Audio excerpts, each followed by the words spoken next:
Sayın Türkiye İnsan Hakları ve Eşitlik Kurumu Başkanım, sayın kurul üyelerim, kamu kurumlarımızın kıymetli yöneticileri ve mensupları, The Faculty of Law to moderate the session on the climate change and the right to food in the context of urbanization and migration. And also, I would like to kindly invite all our panelists to the floor. Dr. Zehra Gürsoy Mahdi, Büşra Akdemir Özkara, İrada Hasanova, Pelin Babaoğlu, and Mirza Tillo Tillabayev. You are all welcome on the stage.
Günaydın. Good morning. Ben Ankara Üniversitesi Hukuk Fakültesi öğretim üyesi Gülriz Uygur. I am Gülriz Uygur from Ankara University, Faculty of Law. Yönetmek üzere birlikte bulunuyoruz. So I am the moderator of the first session, and within the scope of this session, we will discuss mainly the climate issues. And also, we have quite esteemed participants, and they are going to share their articles with us. Now, I would like to pass the microphone to Pelin Babaoğlu. Pelin Babaoğlu 1985 Pelin Babaoğlu was born in 1985 in Izmir, and in 1996 she graduated from elementary school. Then their family moved to Ankara, and secondary school, high school, and the bachelor's degree. She studied all of them in Ankara, and in 2007 she studied her bachelor's degree in Department of Sociology in Ankara University, and then she started working in banking and insurance sector. During her working life, she also studied her master's degree in the Faculty of Social Sciences. And in Karamanoğlu Mehmet Bey University, she studied her thesis on the rights of people with disabilities, and then she graduated.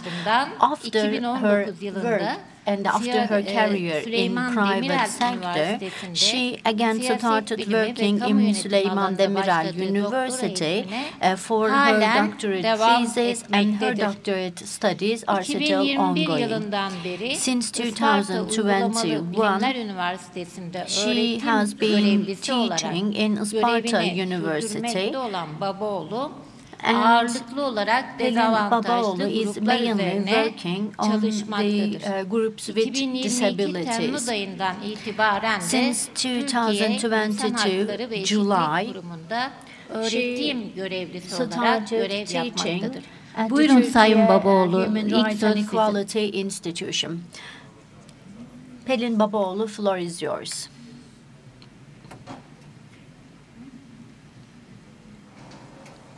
Merhaba. Hello. First of all, I would like to thank you all for inviting me to this important event. I would like to thank to the president of TİHEK and my institution, and also for these 2 days, all the participants delivered their presentation, which contributed a lot to my personal career, and thank you very much for sharing all that information.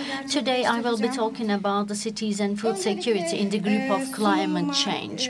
So I would like to share two news in my archive, because sometimes we can talk for hours, but only one photo can explain more than words.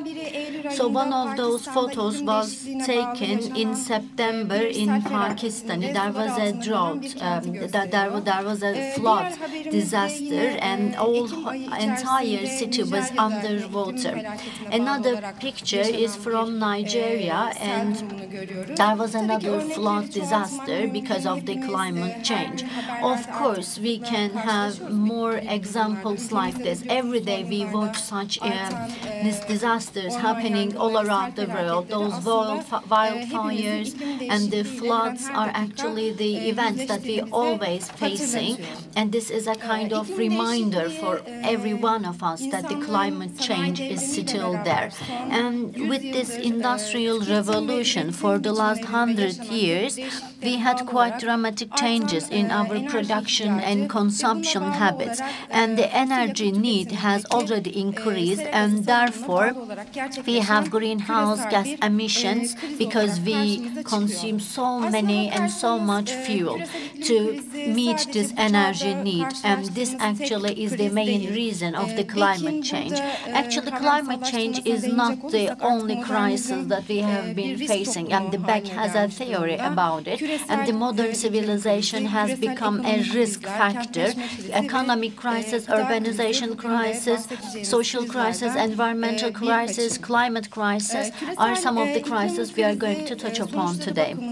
So regarding the outcomes of the global climate crisis, we can say that they actually already crossed the borders of the countries. Therefore, the solution, seek for solution, requires an international cooperation and international diplomacy. Since 1990s, this climate diplomacy has become intensified, and there are an international level of discussion for further solutions to the climate crisis. However, unfortunately, those efforts are not that much successful even today, because this global climate change still contributed by different countries, and we have unjust policies for climate change, and the biggest contribution is given by USA, China, India, developing countries and developed countries, and those countries are using fossil fuels for energy consumption, and they are unwilling to take measures. Therefore, in the beginning, we were discussing how to prevent this climate crisis, but now we are discussing how can we adapt to this climate change. So that's the current situation. So climate change, unfortunately, creates an unjust distribution for the countries regarding the conclusion, because there are many poor countries, developing countries, and those countries are negatively affected by climate change more than the other developed countries. Therefore, climate change is a human rights issue and a moral issue. We have to approach the situation from this perspective. And the discussions shouldn't only focus on the financial factors, but that's the only point, and that is quite a pity for ourselves. And this global crisis not only changes our geography, but there are some economic, political, and also social problems accompanying this global crisis. And one of them is a key factor, which is the urban cities, because urbanization has created, the urbanization is a different threat for us actually, because the world is becoming urbanized quite quickly, and there are many populations migrating from rural areas to the urban areas.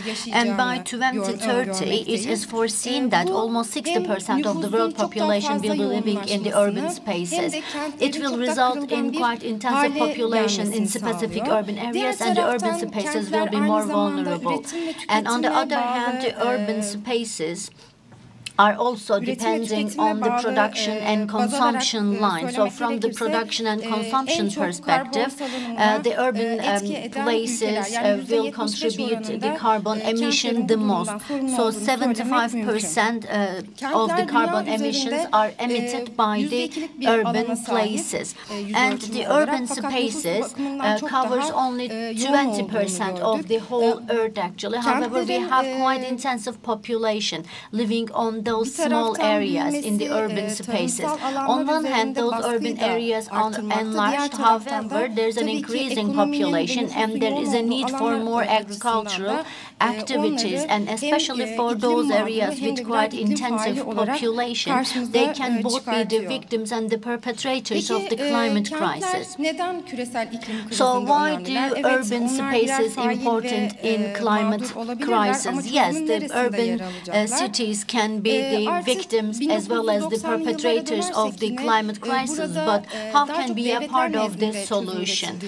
So when we consider the solution policies, mainly the states are the main responsible body. However, those initiatives are failing and the countries are not willing to take part, especially developed countries. And the USA has some reservations regarding the Kyoto Protocol and they hesitated to put their signature. And the Seattle, one of the states of USA, the mayor of Seattle actually had huge initiatives, and within this their own state, they took very important steps to implement the Kyoto Protocol, and this was the first step actually taken by the mayor, and the other states in the USA may take it as an example, a good practice for their own implementation of the Kyoto Protocol only within their state. Therefore, this climate crisis has to be very open for governance with multi-parties, because the only stakeholder is not the urban spaces. We have the public, we have the other stakeholders, and they all are responsible for the solution. On one hand, the urban cities are located in the most vulnerable places on Earth. First of all, they have a huge population to feed. In addition to that, especially in developing countries, urbanization has acquired a speedy pace, and therefore the urban cities are actually should be accessible to the local authorities to fight against the climate change, and the urban spaces has an advantage to reach the local authorities as soon as possible. And on the other hand, in this global crisis, there is not a single prescription for all the problems, because every country, every city, they have different vulnerable groups. Therefore, the solution will not address only one group, and it will not only have one single dimension.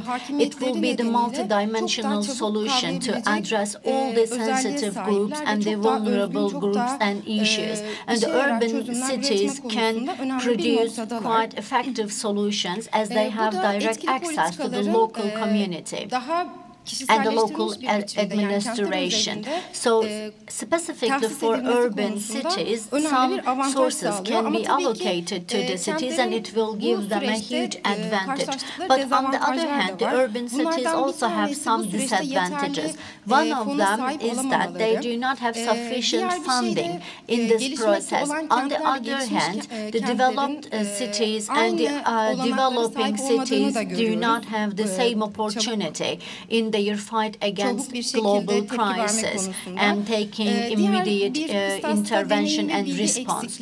On the other hand, they have lack of information. Some of the urban cities have some efforts to take measures against the global crisis. However, when it comes to exchange of experience and information, there is a lack of information.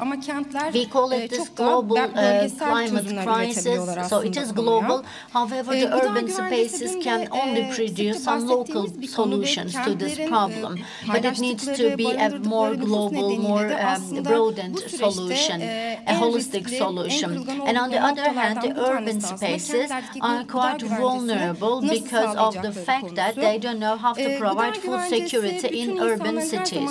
Food security means that all the people need healthy and safe food to maintain their life, and they have to access this healthy and safe food on an equal basis. However, but we also have 4 to 5 different principles for the accessibility of healthy food and safe food. Not only economically, but the food actually also should be available, accessible for all. And the food security also means access to food on an equal basis. And the food should be also, the delivery of the food should be done in a dignified manner for all people. And also, the stability is important because those 4 principles should be implemented on a more stable manner without badly affected by the economic shocks and the other global crises. As it was mentioned in the early morning today, this food crisis has been deepened, especially in the last 5 years. And it is not a problem because of the production. So as the capacity of food production is increasing, we don't see that this hunger is eliminated. It is just the vice versa. And we have to ask another question here. So is food crisis a problem of production, or is food crisis a problem of distribution? So food right is human right, and the United Nations has Sustainable Development Goals, Millennium Goals, and the food rights are one of the important part of the Sustainable Development Goals. And first of all, this food right was also a part of this legislation system by the Human Rights Convention in 1989, and also it was taken under legal guarantee by the different conventions and agreements. When it comes to agricultural sector, it is the most vulnerable sector for climate change. And alongside that fact, the farmers who are producing food are the people who are mostly affected because they are in the low-income level group. And the food right also is threatened by global climate change, poverty, and conflict. And this cycle is actually intensified because of the climate change. There are 2 billion people who are suffering from famine, and it is estimated that they do not have any proper access to food, and most probably this figure is much more higher than 2 billion. And also the least developed countries or developing countries are affected by the climate change the most. So we have another photo here from Somalia. Those people affected by the drought due to climate change, and they are hoping to find a medical assistance, and they are migrating to the closest urban city to have an access to health services. So we have a food crisis, of course, but as a result of the food crisis, there will be a health crisis as well, because and also the migration crisis, because people who cannot find enough food in the rural areas they live, they have to migrate to the closest urban city. That's another problem. And due to the climate change, we also expect a dramatic decrease in agricultural problems. And the climate change also results in economic shocks, which deepens and intensifies the urban poverty.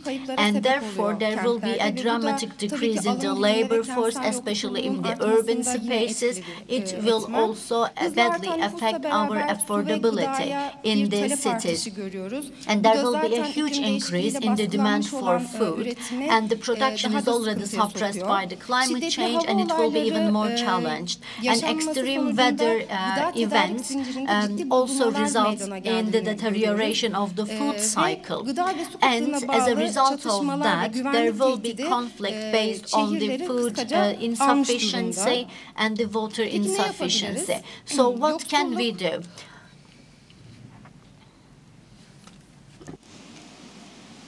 Yoksulluk, çatışmalar ve iklim değişikliği küresel açlığın en temel nedenleri. So these are the fundamental reasons, and we can see that there is an increase for all these needs, and in terms of decreasing the poverty at urban scale will be the climate change. There is rapid urbanization and rapid climate change, and these are the specific indicators. And for the food sovereignty and also for the food security, there are also the significant indicators. I mean, when we talk about this food sovereignty and right to food, of course they are not going to be very meaningful, because in the countries we don't know and we could not find any guides. And there are vulnerable groups, and they should be included in the decision-making processes. This is also a fundamental element, because whatever measure you are going to take or whichever policy that you're going to make, all those will have a significant impact on the vulnerable groups. And related to climate change, in case of a good food insecurity, this will be a security threat for the urbans. And there could be policies to be implemented for urban and rural side. And of course, when we see the expansion of all those urban areas, there is a significant stress and pressure on the rural side. So these should be considered. And for local food consumption, of course, the emissions and also the dependency can be decreased, and the policies should be made accordingly. We are not only sharing the crisis, but we also share the food as a global issue. And most of the food products are exported, and we consume like that. And this means a great amount of emission. And for this reason, for the productivity in the close vicinities like agriculture farms, we need to increase them.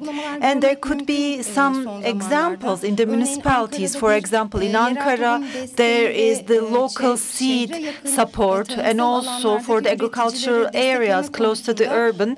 So there is also another support, and we know that there are some policies realized, and these are all very important because they are close to the urban area. So this is important in terms of supporting the local producers. And we need to increase the awareness and exchange of knowledge. So international and national cooperation is also important. As I have mentioned, we are talking about multi-dimensions and a very sensitive issue. So local governments should be in cooperation, and this will also be a significant contribution. And I would like to finalize my words. Thank you very much for listening to my presentation. Sayın Babaoğlu'na sunumu için çok teşekkür ediyoruz. Şimdi hemen ikinci konuşmacımıza geçiyoruz. Aslında ilk ama ikinci oldu benim. Proceed with the second speaker. Actually, it was the first one, but now I would like to give floor to Dr. Zehra Gürsoy Mahdi. And after her graduation, she studied political science in Yıldız Technical University for master's degree and the PhD. 2014 yılından itibaren de Ticaret Bakanlığı'nda ticaret uzmanı olarak çalışmaktadır. Buyurun Sayın as an expert on trade, and she still works there.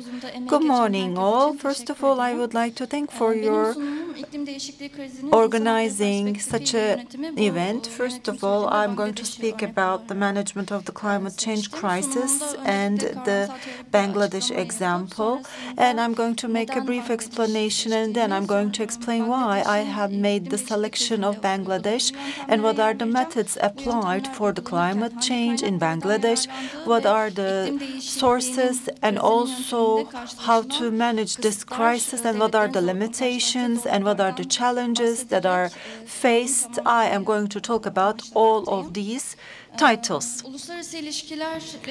International relations literature shows us that some of the researchers still think that climate change will be a secondary environmental issue. Another researcher group states that climate change is also a part of security issue globally. So, climate change can be considered security, and of course, for defining the priorities of the countries, this will be important because, first of all, there could be some border problems or armed conflicts, and they would like to put those on the agenda more. But why climate change is one of the issues of security? First of all, for protecting the land integrity, and there could be some other threats.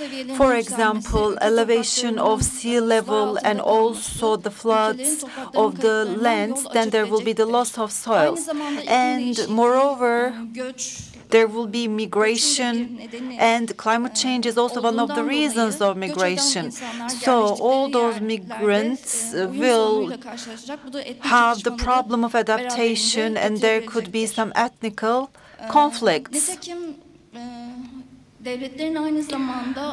And there could be some military operations, and during those operations there could be environmental factors like some storms, or these can be the environmental problems.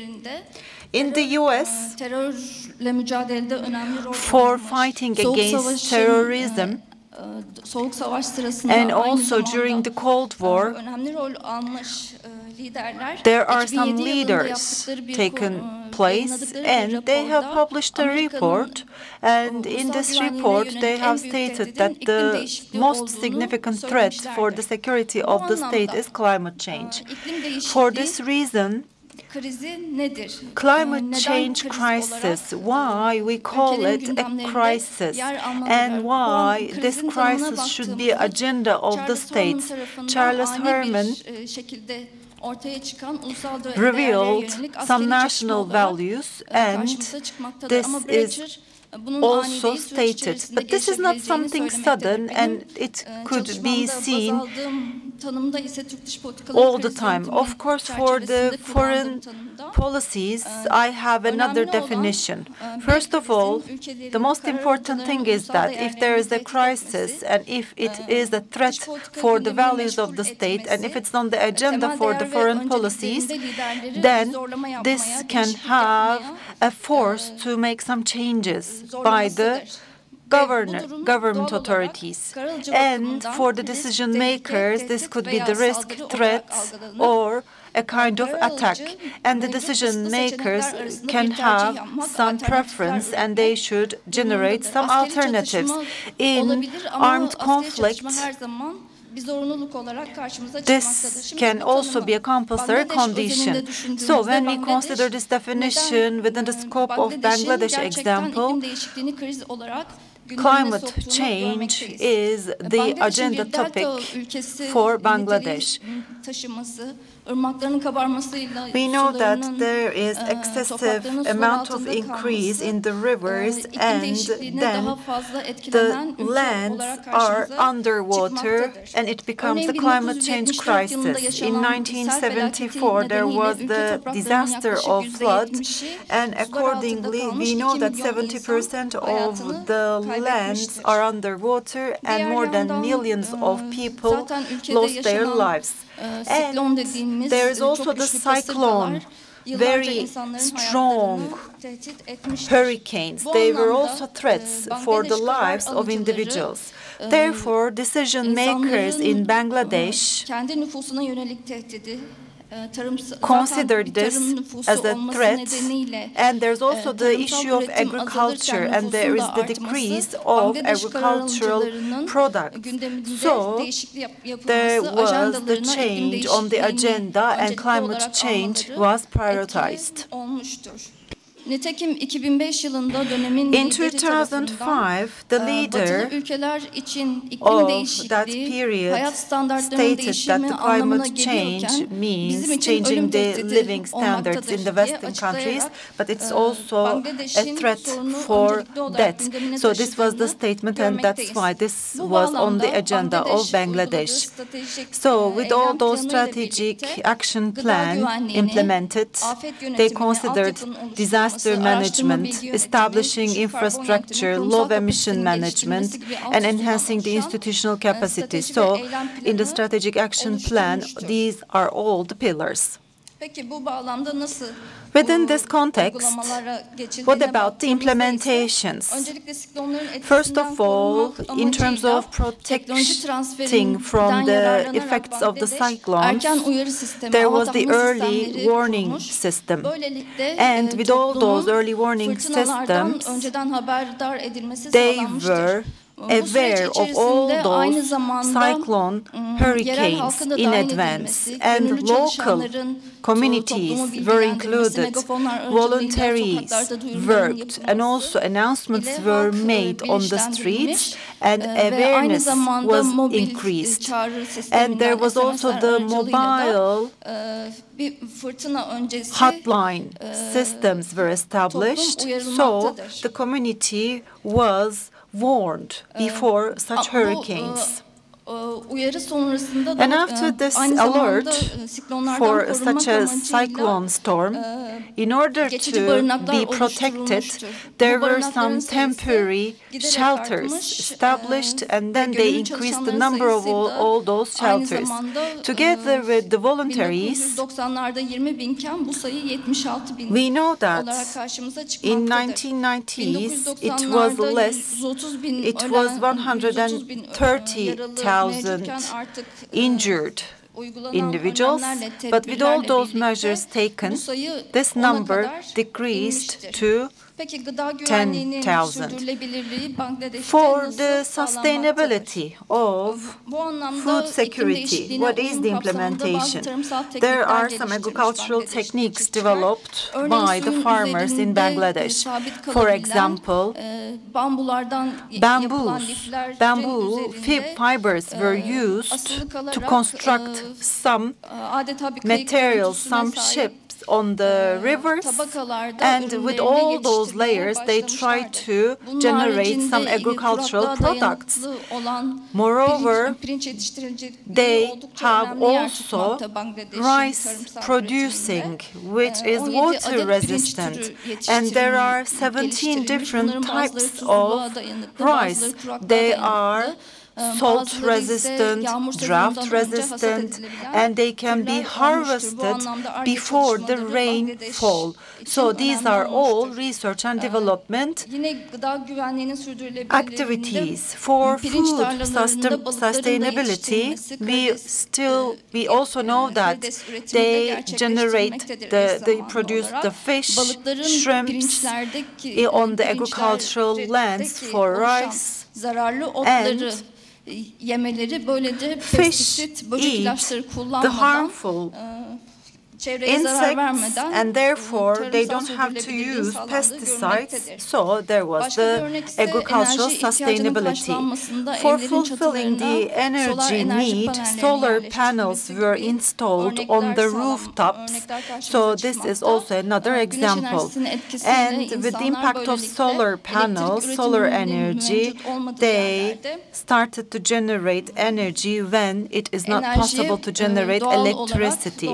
So this was one of the natural way of generating energy. And for the climate change crisis management, what are the supports?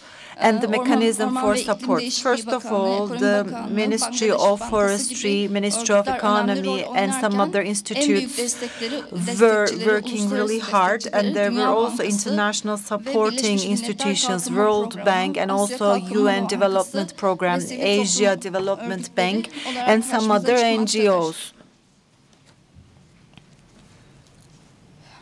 Bangladeş tüm bunları başarılı bir şekilde krizi yönettiğini söylerken aslında kriz Bangladesh sırasında stated that they have managed this crisis properly. Of course, they have faced some challenges. As mentioned in the symposium, this is not a problem for Bangladesh. This is also the problem of the world, and everyone is responsible. Therefore, of course, this problem will not be solved only for reducing the emissions in Bangladesh, and this is the limitation. Especially, we know that there are some very strong fact actors like the US, and the policies should be considered. And also, when the leader is changed, the foreign policy should not be changed, and this is also one of the most important challenges. And in terms of managing the projects, there should also be transparency, communication, and coordination. So this is also one of the limitations.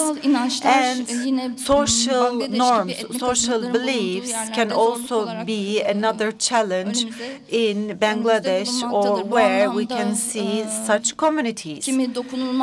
For example, there could be some of the communities which cannot be touched, I mean unviolable communities. So during these storms, hurricanes, it's not really possible to take them to another shelter region because they are the untouchable communities. So this is also another limitation, challenge for Bangladesh, and an important issue. And for example, women received and waited for the approval of their husbands or men before moving to the shelters. So gender discrimination, gender inequality. So these are some other challenges.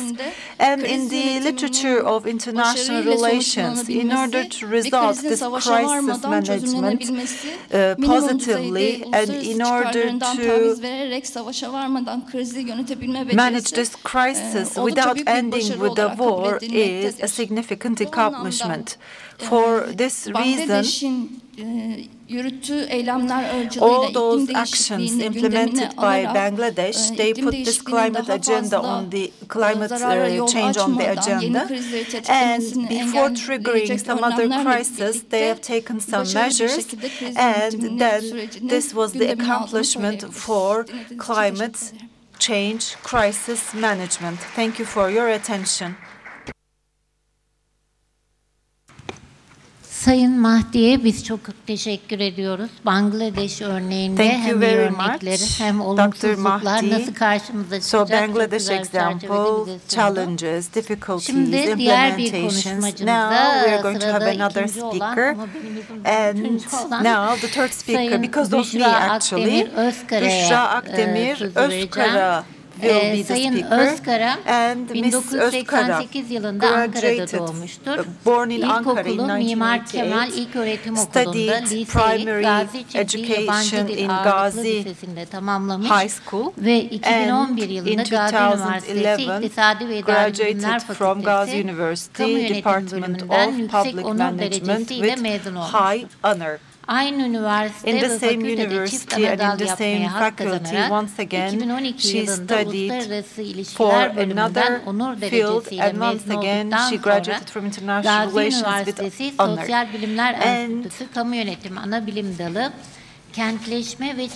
Urbanization and environmental issues department in Ankara University is the place where she studied master's degree. Now she has been working in the DGMN as a migration expert in the Ministry of Interior, Presidents of Migration Management, and she is also an academician, and also she is in the period of thesis for her doctorate. Now I would like to give floor to you. The floor is yours, madam.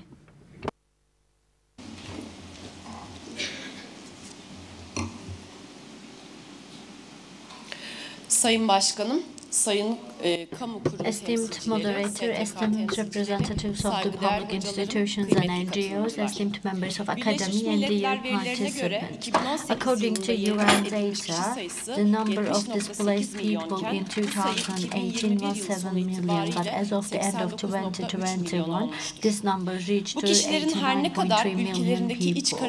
Even though those people had to displace from their own country because of the internal conflicts, however, those people have to migrate because of the war and the lack of livelihood and the climate change crisis as well.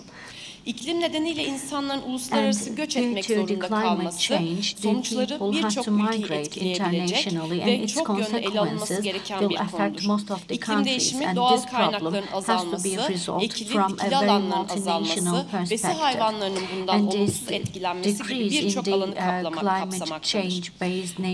Bu anlamda bakıldığında artan nüfus artışıyla da birleşince gıdaya ulaşımı olumsuz etkileyebilmektedir. Yaşam hakkına sahip olabilmesi için beslenme hakkıyla desteklenmesi gereken insanoğlu yaşayabilmek ve beslenebilmek için başka alanlara göç etmek zorunda kalmaktadır. Buzulların erimesi sonucu deniz seviyesindeki 100 santimlik artış, Hollanda'nın %6'sının, Bangladeş'in %17,5'unun ve birçok adanın tamamen ya da kısmen sular altında kalmasına sebep olacağı düşünülmektedir.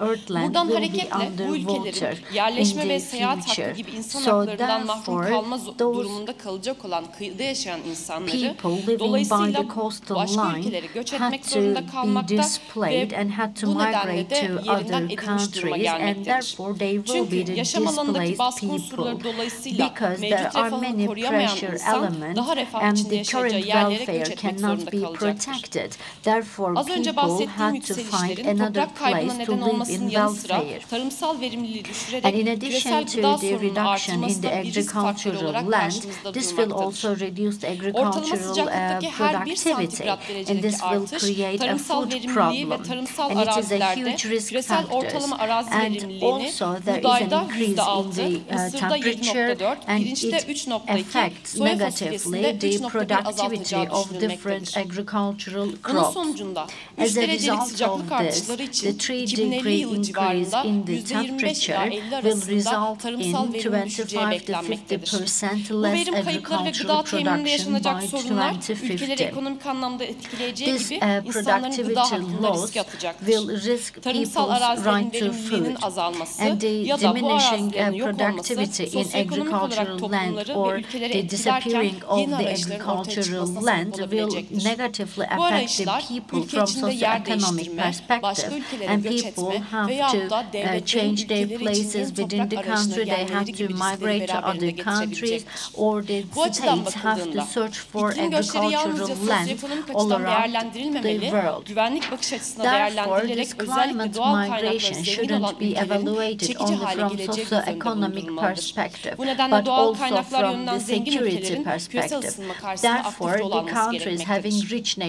Dünya Bankası verilerine göre 2050 yılında dünyanın nüfusunun 10 milyarı aşacağı göz önünde bulundurulduğunda iklim değişikliklerinin küresel doğal kaynak mücadelelerine de sebep olabileceği göz önünde bulundurulmalıdır.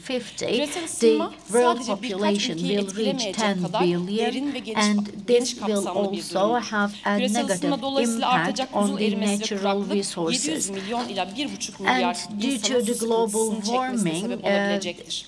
Temiz su kaynaklarının azalması, artan sıcaklıklar, tarımda yaşanan sorunlar, ülkelerin artan nüfusları karşısında gıda ihtiyaçlarını karşılayamamalarına sebep olabilecektir. Suriye'de 10 yıl aşkın süredir devam eden iç savaşın bölgenin yaşadığı olumsuz iklim koşullarıyla birlikte ele alındığında Suriye 2006-2010 yılları arasında aşırı kuraklık yaşamış, kuraklık nedeniyle toprağın ve tarım ve hayvancılığı engellemesi sonucunda büyükbaş hayvanların %80'i kaybedilmiştir.